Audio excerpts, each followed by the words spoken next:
আমাদের বাড়ির আনাচে কানাচে বা পথের ধারে অবহেলায় বেড়ে ওঠা এই ফুলটিকে আমরা হয়তো প্রতিদিন দেখি, কিন্তু কখনো কি ভেবেছেন আপনার পায়ের নিচেই পড়ে আছে লক্ষ টাকার মহা ঔষধি এই নাকফুল গাছ?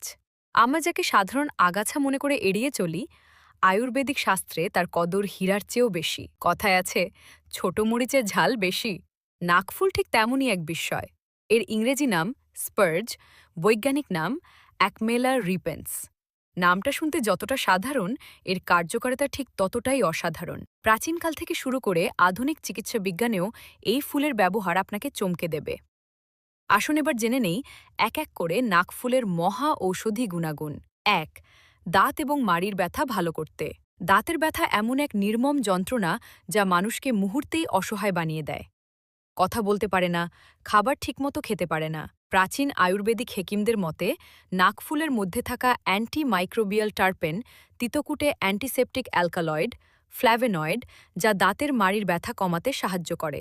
প্রাচীন কবিরাজি চিকিৎসা মতে নাকফুল গাছের ফুল পেস্ট তৈরি করে দাঁত এবং মাড়িতে লাগালে দ্রুত ব্যথা ভালো করতে সাহায্য করে।